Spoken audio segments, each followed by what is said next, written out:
Folks, how are we all doing? Right, I'm moving. Still in England.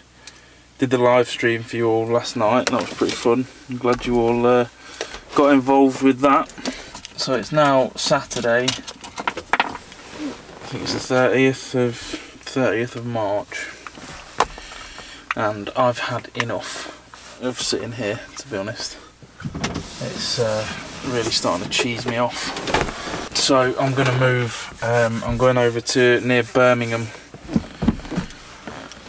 because my friends have got a place over there that has a load of land and I can park there. They're not there at the minute, but they've said I'm welcome to go and stay, so I'm going to take that offer. Someone asked me, I can't remember who it was, sorry, but you know who you are, about the startup procedure of my van. So I won't show you everything. I have one extra switch that is hidden as like an extra measure of security, so I won't show that, but that's literally just a switch between this that allows it to actually work. So what I do, I have my keys, so I have, that's the Immobiliser chip from the old keys because I changed all of the barrels and the new one didn't come with the chips, obviously, because it's a different system. So I just bought blank things and then I cut the chip out of the key. So you put that in, it's a bit hard to do this one-handed, and hold it near, I'm trying to do it on my knee. So you put that in and hold the chip near to the key so it does the Immobiliser. You come up here, you hit the first switch, that's the first stage of the ignition. So that turns on all of this lot.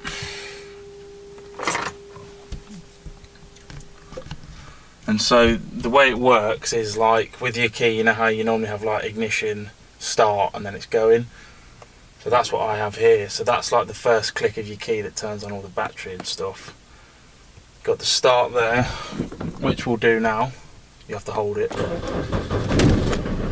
And then this next switch is like, once your engine's started, this turns on power for all like your wipers and your lights and all of that kind of stuff. So I hit that one and then that's it. Easy as that. And then to turn it off, you just pop them two switches down. And that's it. I mean, it, like, talking about it then obviously makes it sound like it takes ages, but it don't. It only takes a second. It's no different really to doing the key. I just think it's a bit cooler. So that's why I have it. Other than the fact that my ignition bell broke on me on top of a mountain and I had to hotwire the van. But hopefully doing it this way means I now control everything. So all this key does, you still have to use the key, but you can take it out and obviously the engine's still running, but you don't have the steering lock. So that's like another security measure, if you like. So all the key does now is undo the steering lock. So yeah, feels damn good to be driving again. I feel like when I'm driving, I feel like I've got a purpose. It's really weird. It just makes me feel better, just moving. Just driving through the middle of Leicester now to get onto the motorway. Oh god. I think it's bad, the looks and stuff I get out in the countryside here, it's just like, they look at me like I'm an alien. Like I'm driving a f***ing spaceship around on the road. It's funny. Touched on it slightly in last night's live stream, the whole mentality and stuff of this country. Such a shame, just a shame, that's all I can say really. But oh well. Be driving on to greener pastures very soon.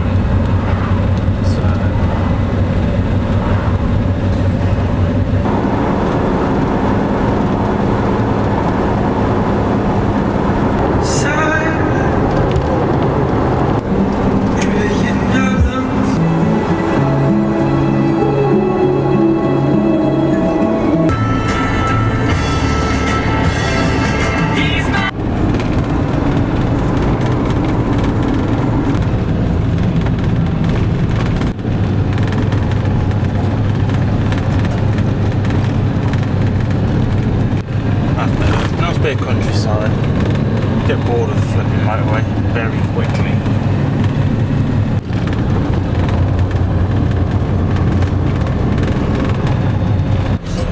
Alright, we are here.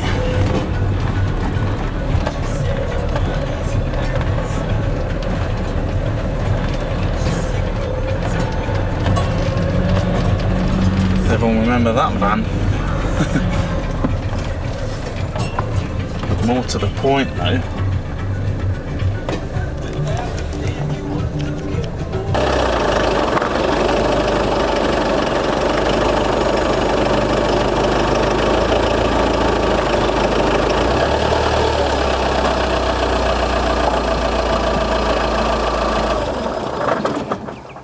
Yeah, I'm being that guy. So what? Oh, I can't wait for you to come back. When are you back? Tuesday? Oh, Monday? Yeah, I don't have to lie. You're always lying, aren't you? Yeah, just full of fucking shit. Oh, Paul's gone off on a mission. You're right. Enjoy the rest of your eve. So, folks, what's the crack? Well, those that watch the live stream will know. Obviously Marie's not here. She is in the Isle of Wight actually with a friend. She's helping her friend do a project on coastal erosion, I think. So yeah, she's gone with a bit of company in to help. So she's back on Monday, a couple of days. So yeah, it's just me and Bobble. Hey bud. Feels weird being alone again in the van. It's a bit strange. Don't like it that much anymore. Miss my little partner in crime. Let's have a quick look at what she's up to. Switch to Marie cam. Just before we boarded the ferry, yeah, my car didn't start because the battery was crap. And I said to Lucy, I said, my car won't start again. And now we're in the ferry and we've got to see if it starts. So, you ready, girls? Oh my God. Here we go, boys. We're just on the Isle of Wight photographing and interviewing people about coastal erosion for Lucy's MA project. Oi, oi. So what have we done, Lucy? We've just interviewed Tina. Yeah, Tina Brockwell. Tina Turner, yeah, we've just interviewed her. And she's not really concerned about the coastal erosion She's very concerned much. about it. She's concerned a bit, but well, her house is going to be fine, isn't it? Yeah, but like... She is worried. She's reading a book at the minute called The Landscapes of Britain. Of our British landscape. The Making of Our British Landscape. So if anyone's interested in, you know, that, you can go read it. Exactly. Yeah. That's it. That's all I've got to say. We're going on a drive now. Yeah, where are we going now, babe? We're going to Compton Bay. We're going to Compton Bay. And we'll be on Military Road, which is it's an old military road, obviously, but they had to move it backwards because it eroded. It just fell right into the sea. Yeah, and she told us about this bit of coast, and now there's just a pole hanging. I didn't really understand that. I think it was like a fence and then it fell. Yeah, so we're going to play back where she said it was. Yeah, we'll just do a little video tour of the Isle of Wight. I think it's still working, it's just not plugged in. Wow, that punch really hurt. Basically, I had to punch Mary because she thought she saw a yellow car. It was a gold car and she'd already punched me for it. So she got a bit of a slap for that. Look at her. It's funny because any chance I get, I gotta punch Lucy. I just gotta do it. Just gotta. Jerk. Jerk chicken. Soon we'll be at Freshwater Bay and you'll see some nice sights. God, Lucy. Mary's windscreen wipers all smeared because at the hotel some birds pooed on her car and then the hotel managers cleared it for her. So if you're going to Isle of Wight, stay in the Mayfair Hotel. It's in Shanklin and it's really nice and the people are really nice. Well, left or right? Left. Okay, we are now entering Military Road. Are you ready? Oh yeah. Babe, no one wants to hear your disgusting voice, alright? Wow. So yeah, this is Military Road and as you can see the tarmac's quite fresh. God, my car won't go. Come on. Oh, and when we were on the ferry, we were waiting to get on the ferry, and then her car just wouldn't start. So we had to get somebody to help us, and it was me and Mary and another man pushing the car. And Mary was like, "Oh, 3 girls." He was like, "A girl?" I'm not a girl. He wasn't happy, was he, Mum? We just had 3 hours sleep, so I wasn't quite with it. Yeah, we were just like, whoa. But yeah, basically Isle of Wight is just all roads, and there's the sea. What do you mean all roads? It's an island, babe. Yeah, but babe, there is a lot of roads, isn't there? Babe, you can say that about anywhere. There's loads of roads everywhere. No, but it's just like we're always on a road. Well, babe, if you have a car, of course you are. Yeah, but Jesus Christ, I thought I was done. there is a lot of roads, alright? Ignore I thought her. I was done, but thinking about it, I don't think She I is am. done. Anyway, GTG, bye. Check this out. I'll show you the new electrical setup that I did the other day, but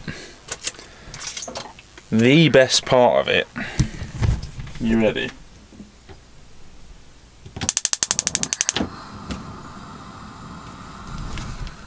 Hey, no more of this thing. 3 years I've had this cooker and I've never installed that. So look at this, eh, folks? Not done this for a while. Coffee on the roof. Bit of a view. Awesome. It's all dry.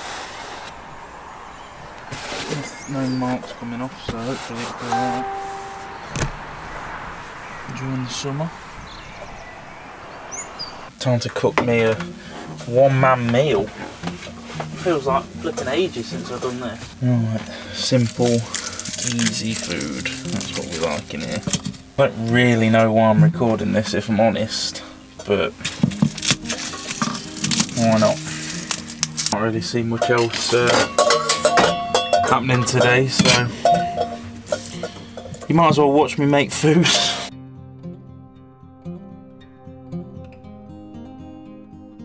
This is like the simplest meal ever.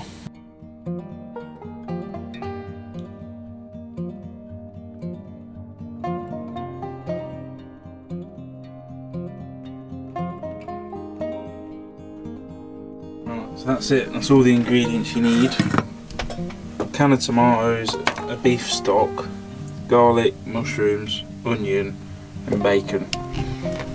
Normally you'd put mince in it, but I don't have any, so bacon it is.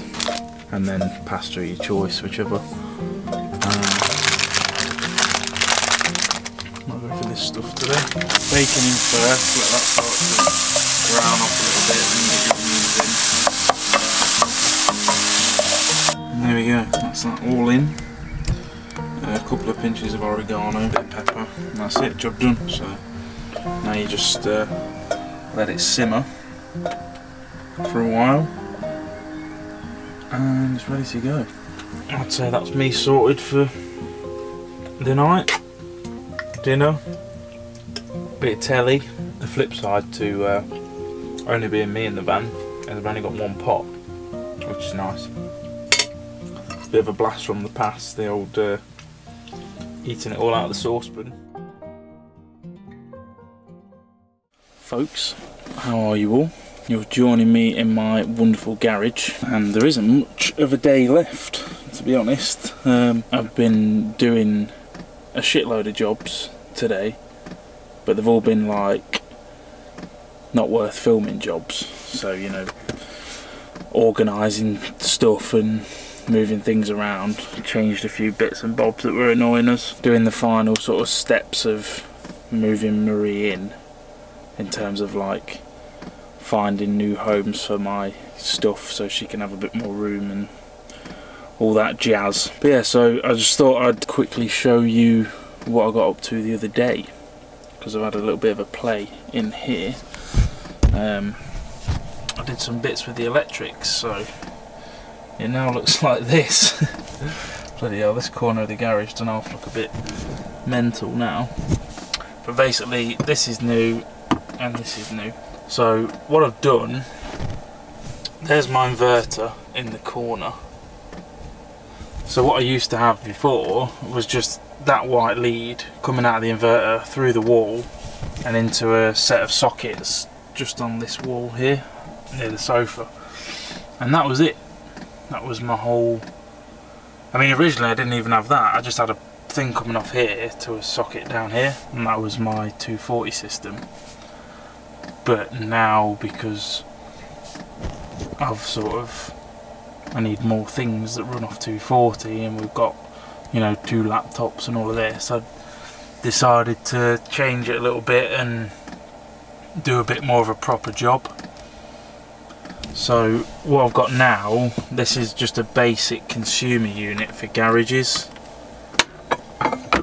So it's like your normal thing with trip switches.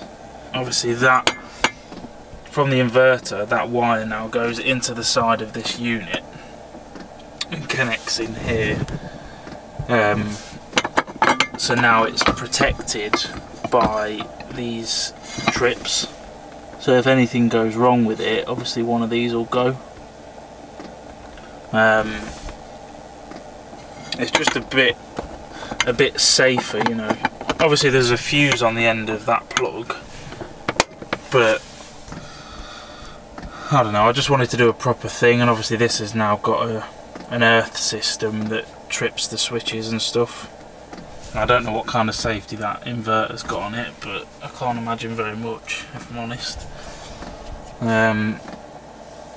So what we've got now, obviously that goes in and then it comes through those switches and now feeds out from the bottom and goes to the plug socket, which is just there. So that's a bit better set up. But what I've also done is put a dedicated socket in here. So that's just, you know, for if I'm in here doing whatever and I need to use a tool, like, I don't know, that for example, I can just plug in here and I don't need to be trailing cables all over the place. So it's just a bit better. I mean, this socket's a little bit overkill, but it's just a bit safer, isn't it? And then the third output from this is this wire here, which goes all the way around down there and over to my hob, so that I can use the sparker.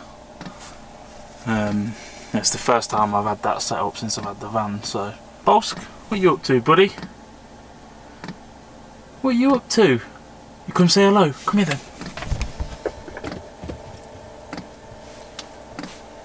What are you doing?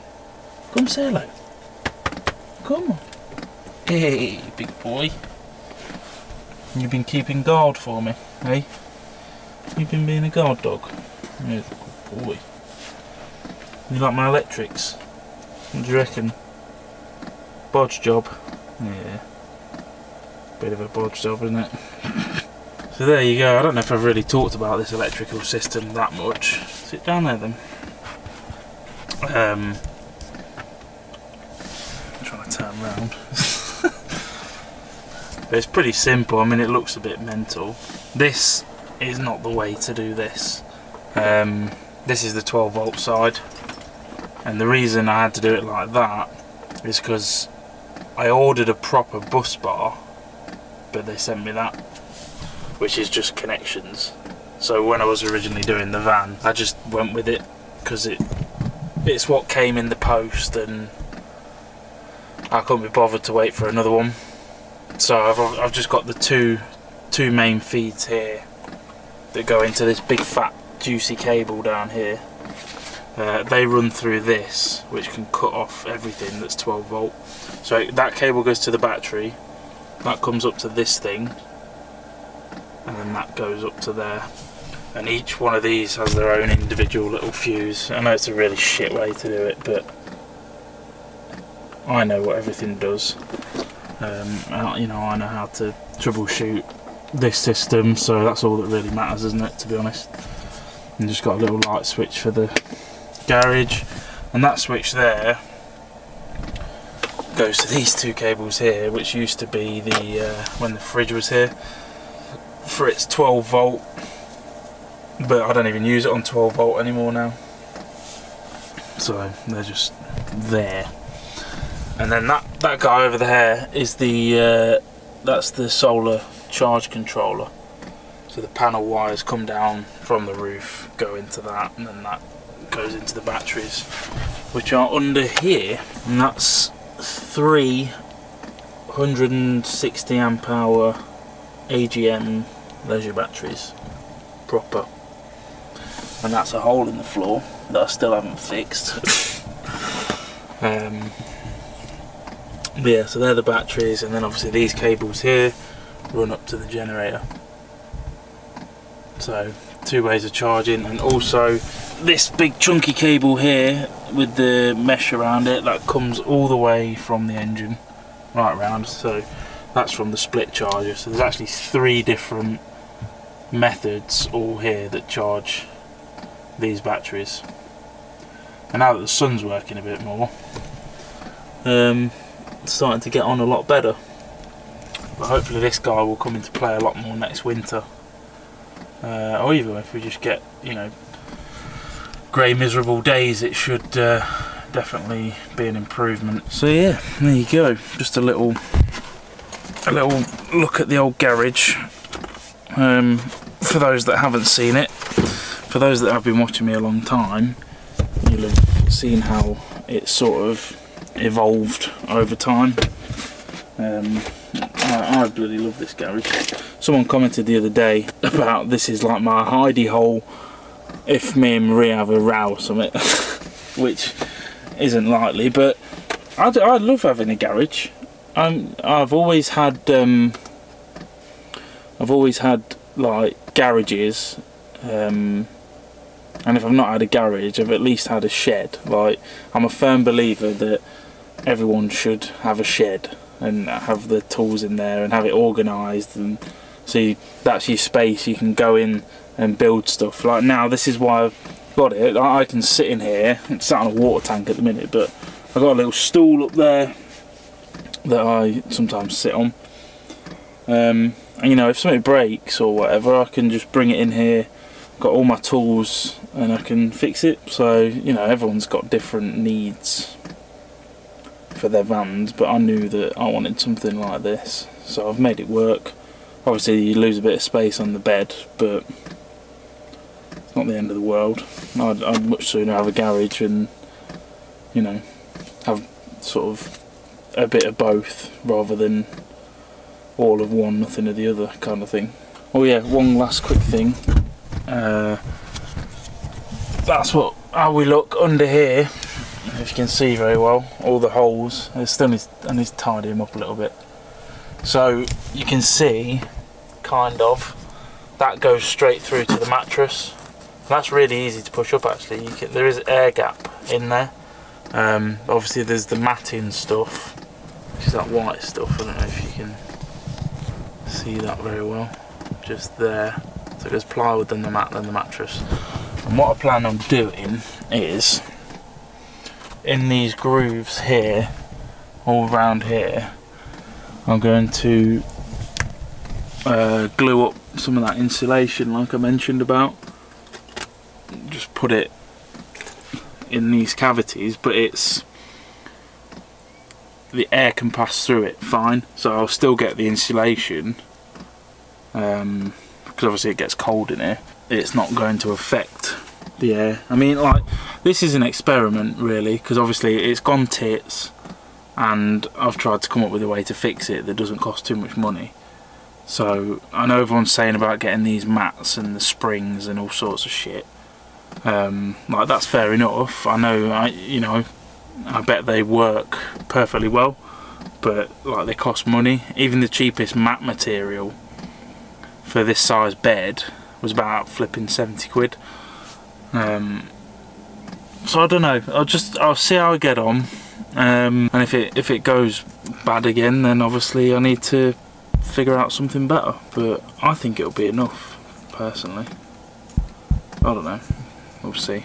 Obviously I got the heater coming in as well, that's where that comes down just here. I've got that on now actually. I've just stuck a bottle in front of it, that end, so it's blowing straight into here. I need to move now, which is a pain, but I need to go back to Leicester because Marie's coming back tomorrow. The original plan was she was going to come here and we were going to hang out here for a little while, but she's got some stuff that she needs to do in Leicester during the week. This is her house now as well, so I need to put it where it's suitable for both of us at the minute while we're here. Don't really want to drive in all the way from bloody Barnt Green to Leicester and back every day. That's not ideal. It's about an hour and a half drive. It is what it is. And the way it's looking now, it's now Sunday. Not exactly sure what's happening with Brexit, but I think we're just going to bail, to be honest, because I know something's happening on the 12th of April, which is in like a week and a half or something. If that goes the wrong way, which is like no deal or whatever it is, then there could be a 3-month delay to get Bolski out of the country. Yeah, so you know, that definitely don't want that to happen, because that would suck ass. I don't know how many of these things will actually come into play if it does happen, but I don't really want to risk it. So I reckon we're going to try and get the ferry booked and get out of here before this happens, and then just deal with the aftermath next year when the MOT's due, pretty much. Because I ain't getting flipping stuck here for another 3 months. That was hell in the summer. That was actual hell, you know, in my logbook. That was 3 months. So I've been here 2 weeks, just over 2 weeks, and I've had enough. So it's definitely time to peace out now. But we've got a lot done. It's definitely been a successful trip, worthwhile coming back. So yeah, can't really whinge about it too much, but it's time to move, isn't it, Bolsk? It's time to move. Time to get back on the road again. Alright. And we're back in Leicester. Came back to this, which is pretty cool. Forgot this was coming. Ordered a torch. I don't have a proper like torch, you know. I've wanted one for ages, so I just bought a cheap one on eBay. It's about £8 or something. And look, it's come in like a nice little case and everything. Look at that. How sick is that? £8. Ridiculous. It's got the zoom and everything. Rechargeable, apparently waterproof. Don't know about that, but love it when you get a bargain. Best £8 I've ever spent, that is.